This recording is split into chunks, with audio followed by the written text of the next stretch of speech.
Lección número 17 de Catequesis Fundamental. Bienvenidos, queridos hermanos.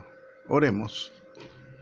Oh Espíritu Santo, amor del Padre y del Hijo, inspírame siempre lo que debo pensar, lo que debo decir y cómo debo decirlo, lo que debo dar, lo que debo callar, lo que debo actuar, cómo debo actuar, lo que debo hacer para gloria de Dios, bien de las almas y mi propia santificación. Espíritu Santo, dame agudeza para entender, capacidad para retener, método y facultad para aprender, sutileza para interpretar, gracia y eficacia para hablar.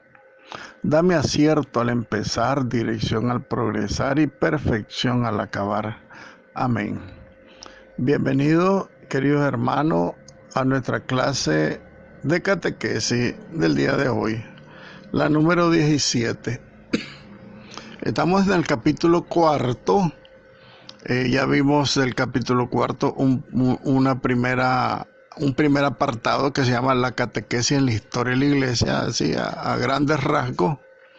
También vimos la evolución de la catequesis, ¿no? Y más bien la estamos viendo, ¿verdad? Este es el segundo apartado del capítulo cuarto sobre la historia de la catequesis y trataremos pues el tema de la evolución de la catequesis, cómo ha venido evolucionando. Ya hemos dicho algo, ¿verdad?, sobre la iglesia que ha retomado en los últimos tiempos, en las últimas décadas, la tradición de los santos padres de los primeros siglos. La iglesia ha hecho una mirada a esa catequesis antigua a través de la tradición, esa catequesis primitiva, en un intento de volver a retomar la riqueza de esos orígenes apostólicos y patrísticos de la catequesis. En segundo lugar, también ha echado la iglesia una mirada al sujeto, al catequizando, a los fieles que se evangelizan.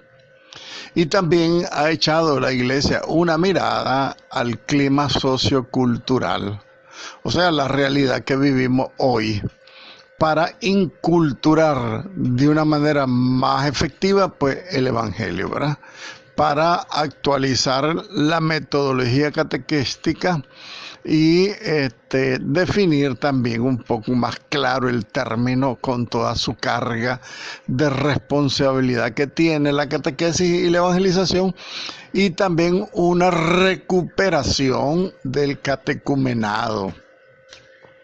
Yo pienso que los neocatecúmenos que existen hoy se han tomado un nombre válido, por supuesto, pero no solamente es una concreción, una actividad propia de los catecúmenos hoy en la iglesia, sino que toda la labor evangelizadora y catequística, y en su gran amplitud, el gran ministerio de la palabra de la iglesia está insertado dentro de una experiencia catecumenal, o sea, en una experiencia de formación permanente, sistemática, iniciativa, en primer lugar, ¿verdad? Una catequesis inicial, de iniciación, digámoslo mejor, y de perseverancia y de formación permanente. Ese es un catecumenado que la iglesia debe vivir de una manera permanente.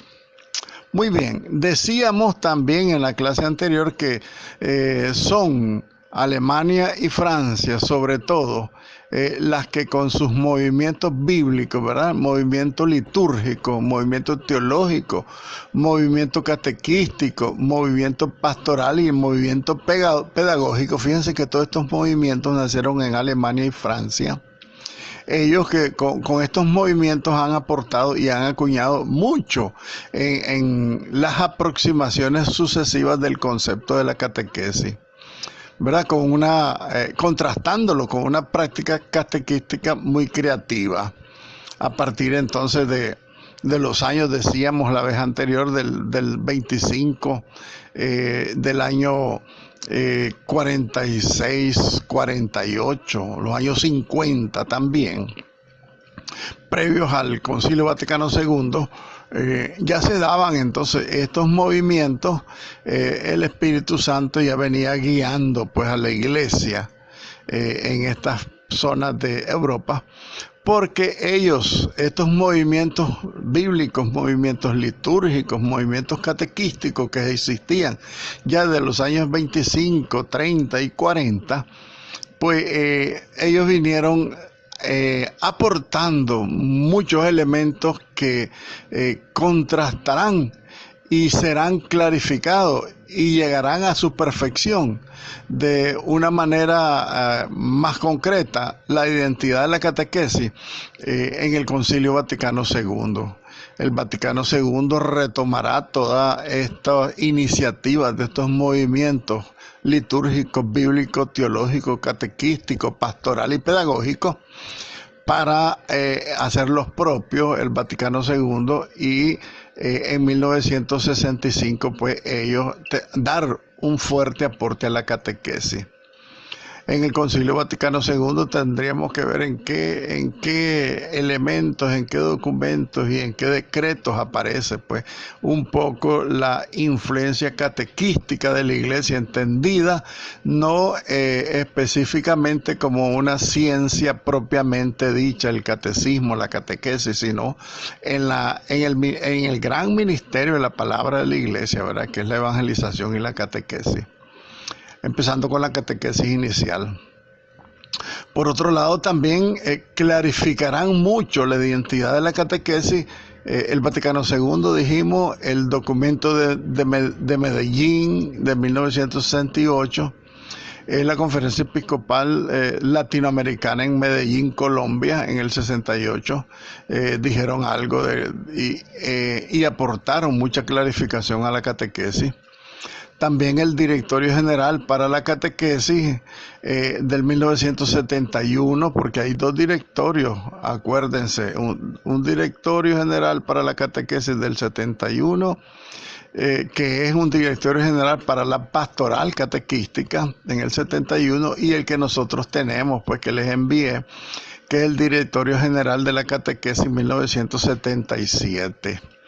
También, por otro lado, el Ritual de la Iniciación Cristiana de Adultos, el RICA de 1972, dio sus grandes aportes pues, a la identidad de la catequesis.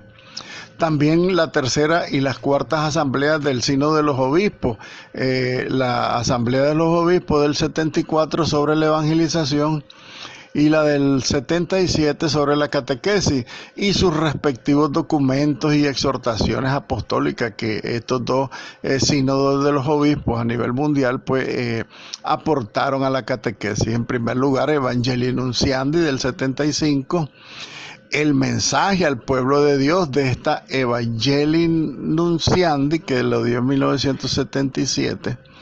Y también la catequesis tradende de el otro sínodo de los obispos sobre la catequesis tradende. También el documento de Puebla de la Conferencia Episcopal Latinoamericana de 1979. Y el último, ¿verdad?, el nuevo Directorio General para la Catequesis del 97, que ustedes lo tienen ahí, que yo se los envié la vez anterior. Entonces, toda esta experiencia magisterial unida a estos movimientos que nacen en la iglesia a partir del 1925, ¿se acuerdan que lo referimos? Ha venido en toda una evolución hermosa la catequesis, porque el Espíritu suscitó pues estos movimientos en Europa, ¿verdad?, que decíamos, y que aportaron mucho al Vaticano II y al magisterio postconciliar, ¿verdad? Todos estos documentos que hemos reflexionado son posteriores al concilio.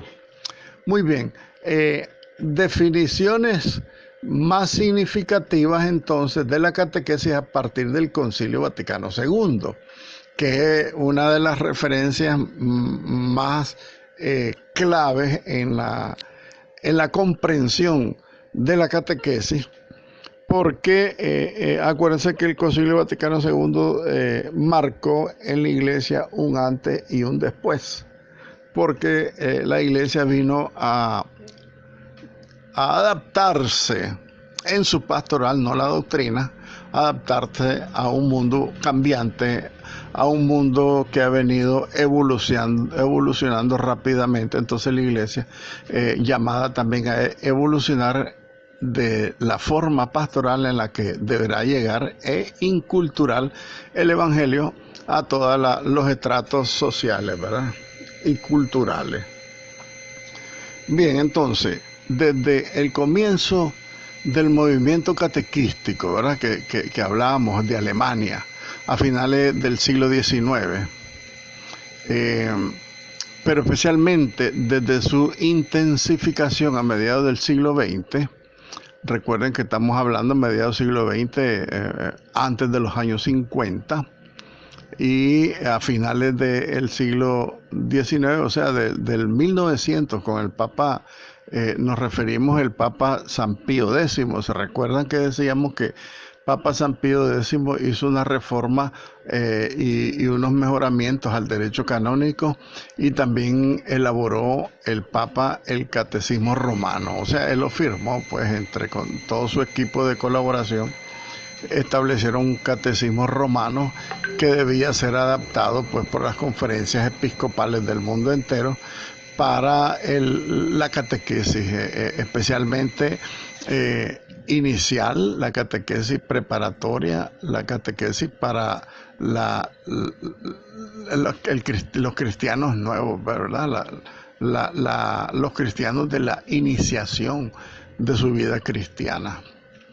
Bueno, entonces decíamos, ¿verdad?, que esta etapa de los 1950, que es a mediados del siglo XX, que nos referíamos con el movimiento catequístico en Alemania y Francia, se intensificó por los años 50 con la etapa querigmática. Recuerden que era preguntas y respuestas, el anuncio de de estos misterios del arcano, de la revelación de Jesucristo, el gran amor del Padre, ¿verdad? Y también la incidencia fuerte que tendrá el Concilio Vaticano II a partir del año más bien 1965, que concluye el Concilio Vaticano II y emite, pues, todos unos documentos maravillosos para toda la vida de la Iglesia.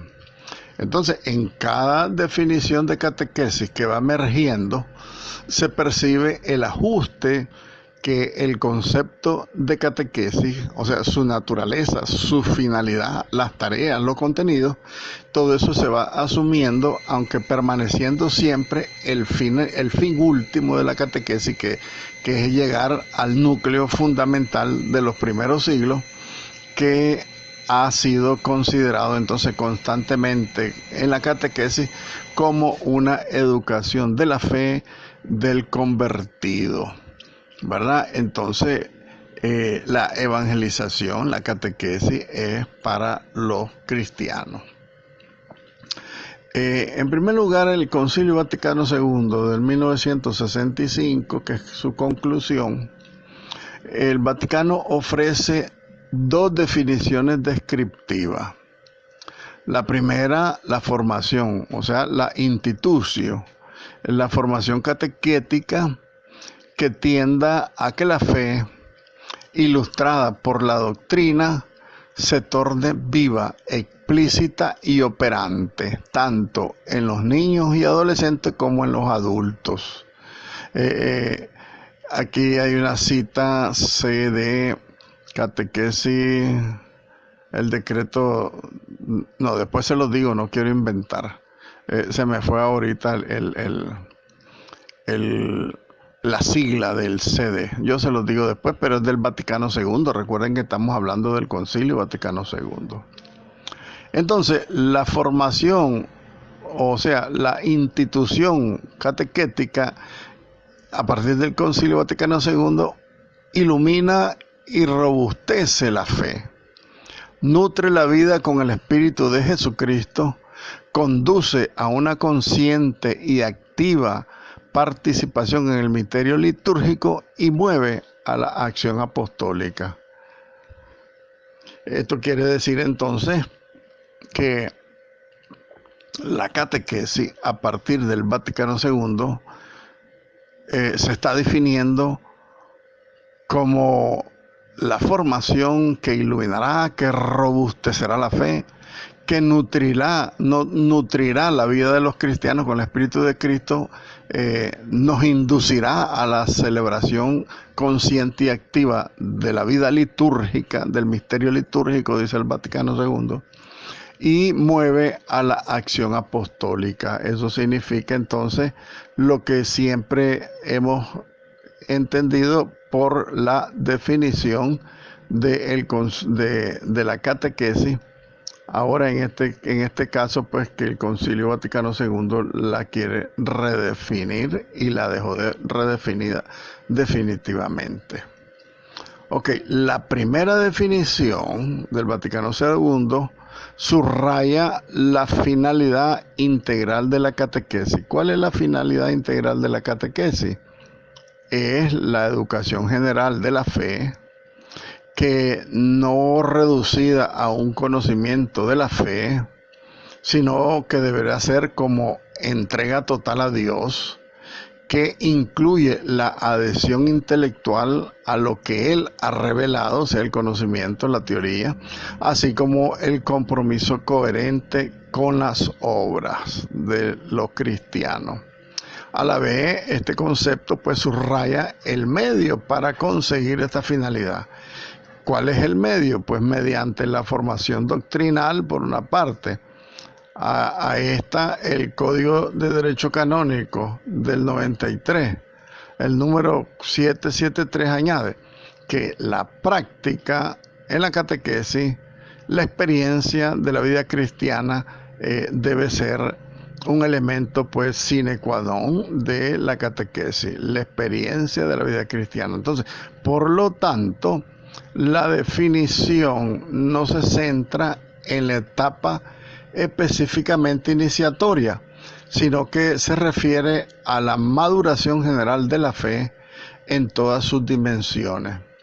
Esta definición fue asumida por el Directorio General de la Catequesis del 71.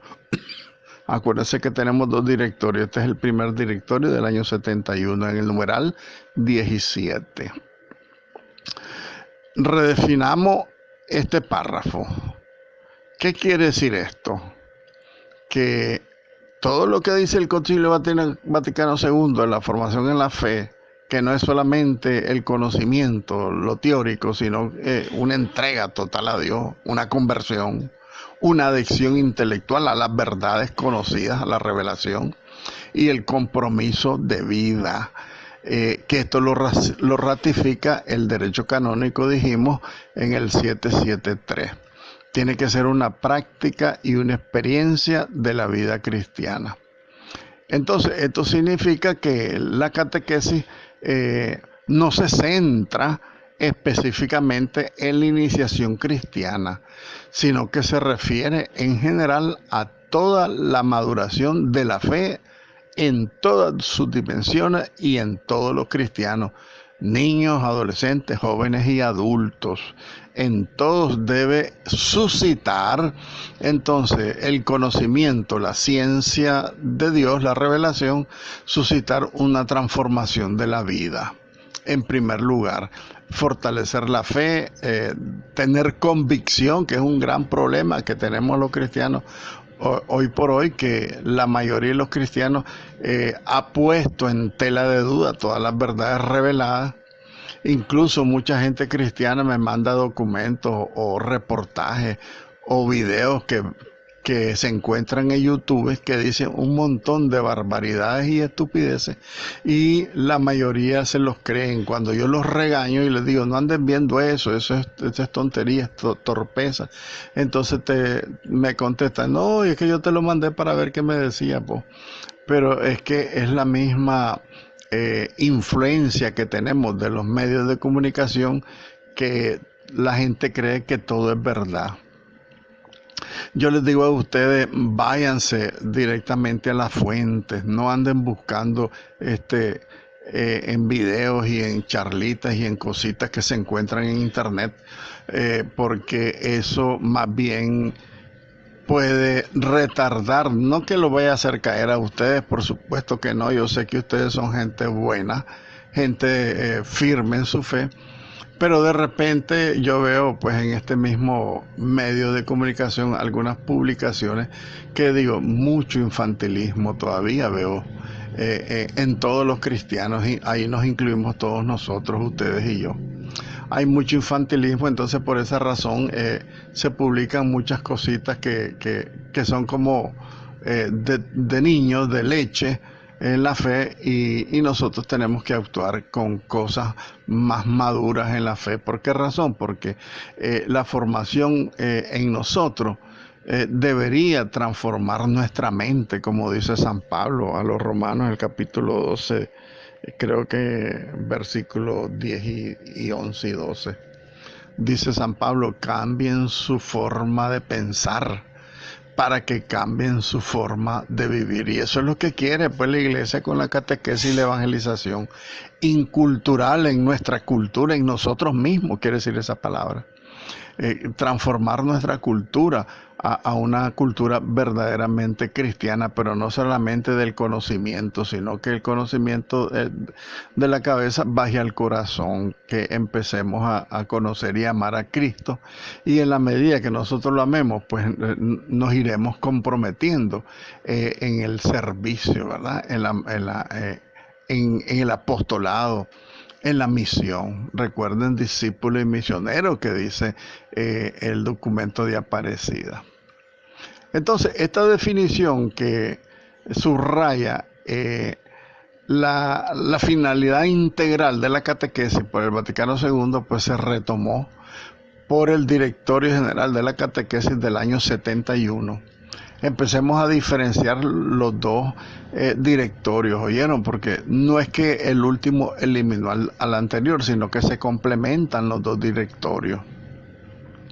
Yo voy a tratar de enviarles este directorio del 71 para que lo tengamos como referencia y alguna vez nos pueda servir para revisar, pues, ¿verdad? Revisar y hacer comparaciones, eso en primer lugar. Una segunda definición de la catequesis influenciada, digámoslo así, pues, influenciada diría yo, o perfeccionada en la trayectoria del conocimiento de esta ciencia catequística a partir de este siglo XX, del 1905, con el Papa San Pío X, toda la trayectoria de estos grupos que se formaron, ¿verdad?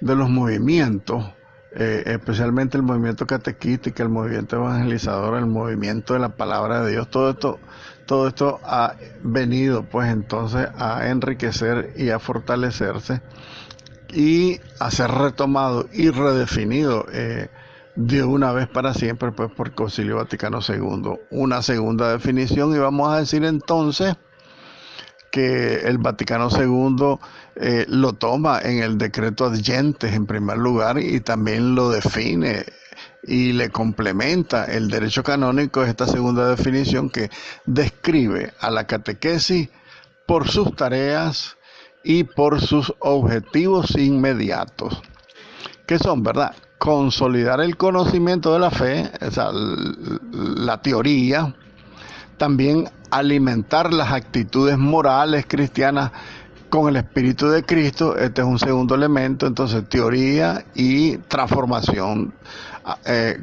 para asemejarnos pues a Cristo, y también ejercitar en la participación de la liturgia. Este es un tercer elemento, vivir la fe, esa fe que conocemos por el catecismo, por la catequesis, transforma nuestra vida moral, nos hace vivir y celebrar la fe a través de la liturgia y nos impulsa a la vida apostólica.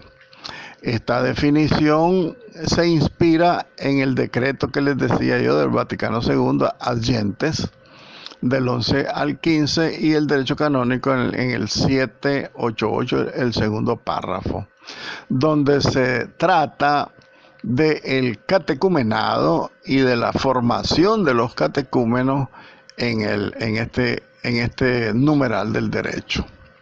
A pesar de esto, la definición mencionada de catequesis no se polariza tampoco en el sentido iniciatorio, ¿verdad? La catequesis de iniciación cristiana.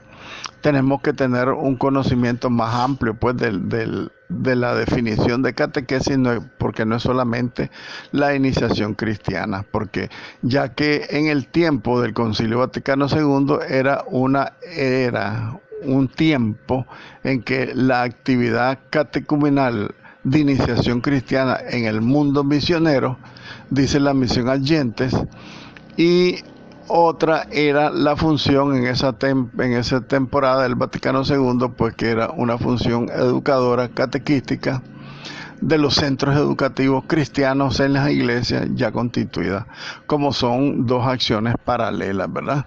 No sé si me logran entender.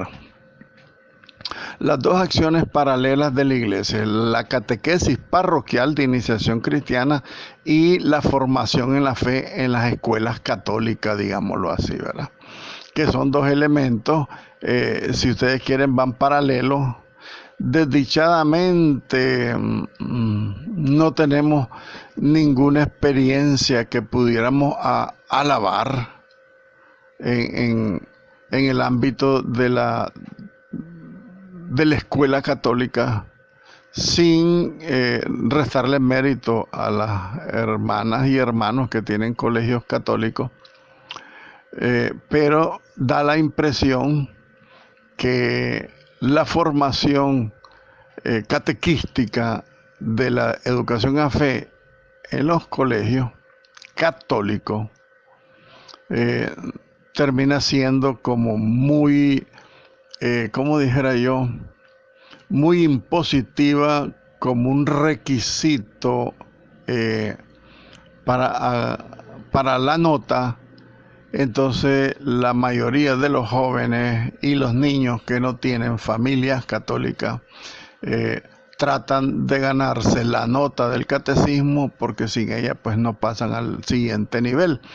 Entonces eso hace que no le tengan un amor especial a esa clase, que debería, como les dije la vez pasada, ser una materia de eje transversal, donde todos los docentes, el de español, el de geografía, el de matemáticas, todos infundan a través de su ejemplo y su docencia los valores cristianos, la fe, que es un elemento, no lo juzgo, por supuesto, pero es algo que se mira.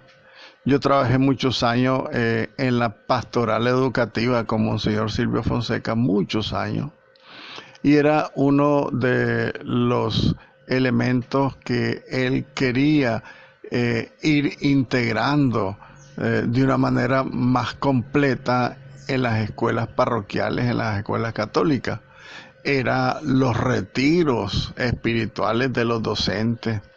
Retiros de conversión, porque los retiritos que ahora se dan son como muy superficiales, que había una aspiración de retiros para docentes, retiros de conversión, y que hubieron muchas conversiones muy bonitas, muy lindas, pero a estas alturas, pues como yo estoy retirado de la educación, en ese sentido, pues a estas alturas, como les digo, no tengo la experiencia basta para hacer una valoración. Sin embargo, los frutos de los cristianos ahí nos dicen mucho, pues la formación catequística inicial y la educación en la fe.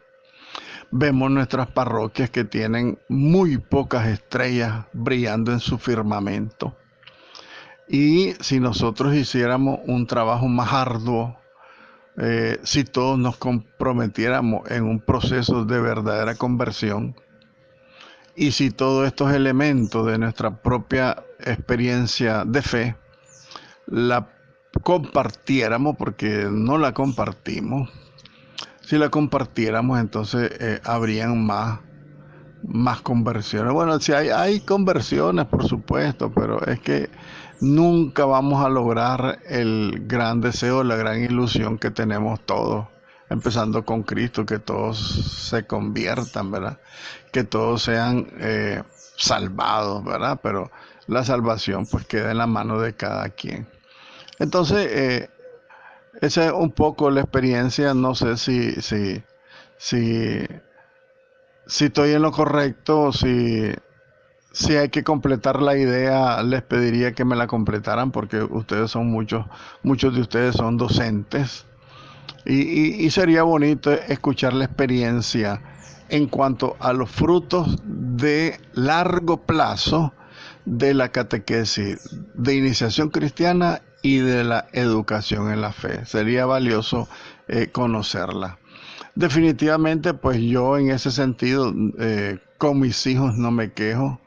Mis hijos todos estudiaron en los colegios católicos o parroquiales en su momento. Y gracias a Dios mis muchachos son gente de bien. Tengo un muchacho, un varón de 40 y pico de años. Es un hombre de bien, increíble. Nunca le ha hecho daño a nadie. Vive su fe. Conduce a sus hijos en el neocatecumenado. Y están viviendo una fe muy bonita. Así todas mis hijas también, ¿verdad? Son gente de bien. Gracias a Dios no produjimos mi esposo y yo gente maleante, vagos, drogadictos, prostitutas, nada de eso, gracias a Dios. Y yo creo que eso es un poco, pues, valorar toda esa formación inicial, por supuesto, la formación permanente, porque en nuestro hogar, pues, nunca se perdió la formación, siempre se siguió dando y se sigue dando con las nuevas generaciones. Todos mis nietos, algunos de ellos, yo he sido su catequista. Entonces hay una sucesión pues ahí de la transmisión de la fe en familia, que es lo más valioso. Pero desdichadamente eso no lo tenemos en la iglesia, pues hay mucho trabajo pastoral, mucha catequesis, mucha evangelización, que estamos trabajando la contracorriente. Así es triste la realidad, y como les decía, si todos hiciéramos un buen trabajo así, otras estrellas brillarían en el firmamento de la iglesia. Muy bien. En la Semana Internacional de la Catequesis en Medellín, Colombia, en el año 1968, que fue el encuentro del episcopado latinoamericano ahí mismo en Medellín, Colombia, en el 69. Esta Semana Internacional de la Catequesis fue considerada como buena la definición que se dio de la catequesis. Dice la definición de Medellín, Colombia, del documento de Medellín, ¿verdad? Estamos hablando una de las conferencias episcopales del episcopado latinoamericano. Creo que es la segunda. Sí, creo que es la segunda. La tercera es Puebla, la cuarta es Santo Domingo y la quinta es Aparecida. Ok, así es. Ok, entonces dice la definición de Medellín: la acción por la cual un grupo humano interpreta su situación, la vive y la expresa a la luz del Evangelio. Está bonita. Una buena definición de catequesis.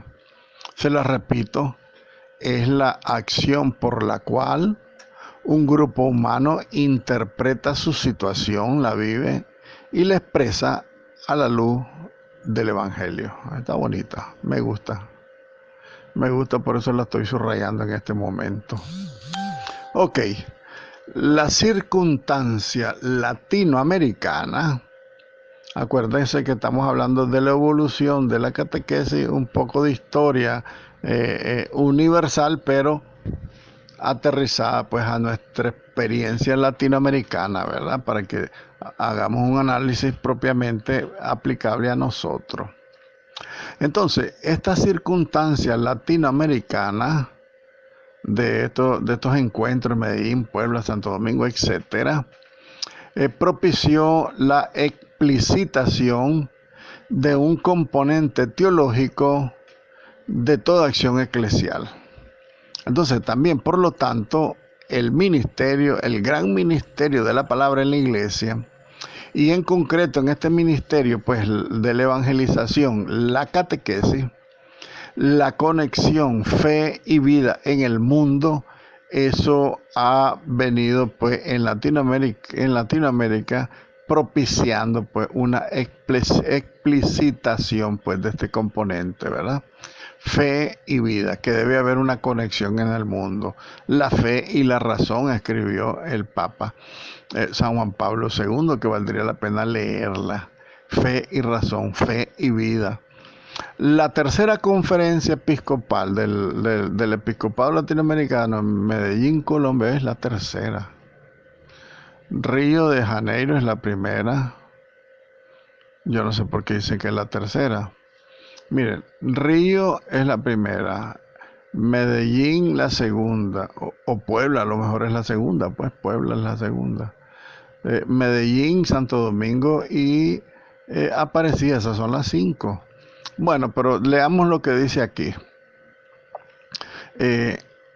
Medellín en 1968 emitieron pues en la conferencia episcopal unas conclusiones y catequesis. Y comenta así esta definición de la catequesis. Dice la Conferencia Episcopal Latinoamericana que la catequesis actual debe asumir totalmente las angustias y las esperanzas del hombre de hoy. Gaudium et Spes, ¿verdad? Es lo que dice el Concilio Vaticano II. Recordemos que en el 68 estamos apenas a 3 años que concluyó el Concilio Vaticano II, entonces todos sus documentos, todos sus decretos y todas sus constituciones dogmáticas pues tienen un gran valor pues en toda la experiencia del estudio de la teología en la Iglesia.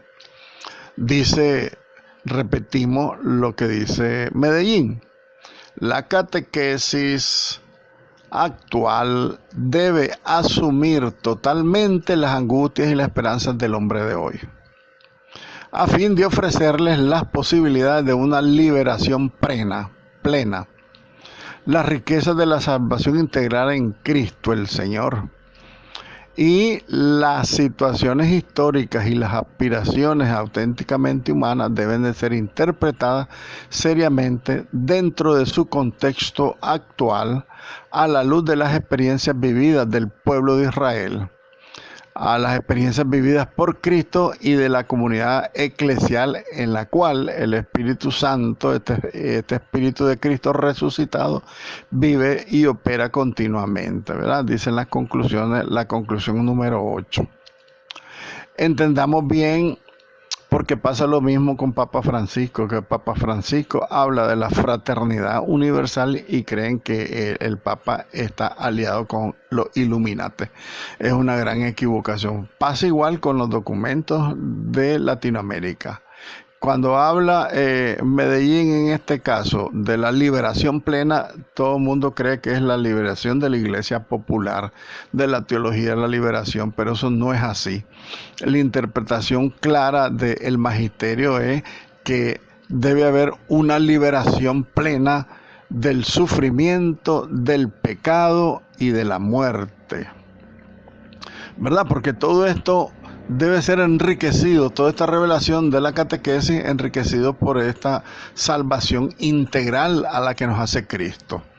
Fíjense que esta frase, salvación integral de Cristo, cae casualmente, hoy por hoy, aquí y ahora, de una manera plena y eficaz. ¿Por qué razón? Porque se acusa a la Iglesia en su magisterio social de querer ser política la Iglesia.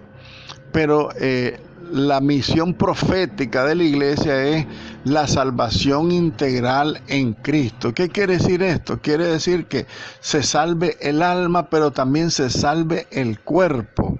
Que no haya tanta injusticia, tanta maldad, que no se muera de hambre la gente, que sea distribuida equitativamente la riqueza del mundo, que los pecados que cometen los gobernantes en contra de la justicia, la persecución, el odio, la muerte, en contra incluso de la Iglesia, eso es magisterio social de la Iglesia, porque la Iglesia trabaja y ofrece su apoyo para la liberación plena del ser humano, la salvación integral del ser humano en Cristo, ¿verdad? Entonces hay una malicia en la interpretación política del magisterio de la iglesia que hacen ver que la iglesia es la mala.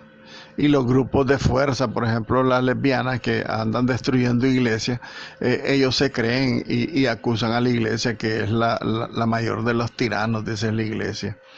Fíjense ustedes qué triste pues la concepción que se tiene de la iglesia, y lo importante es entender e interpretar y ayudar a la gente a que interprete bien todos estos términos que la teología de la liberación los tomó como para sí, y no son términos propiamente del magisterio profético de la iglesia.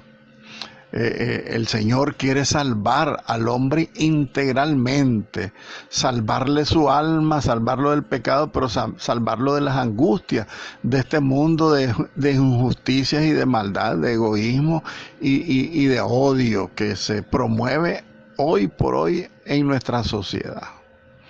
Y dice el documento de Medellín, entonces el número 8, valga la repetición, numeral 8, dice que nosotros tenemos que trabajar por unas aspiraciones auténticamente humanas, porque eso lo dice el Evangelio, porque la iglesia lo interpreta a la luz de las experiencias que vive el pueblo de Israel, a las experiencias que vivió Cristo, a las experiencias de persecuciones increíbles que tuvo la iglesia naciente.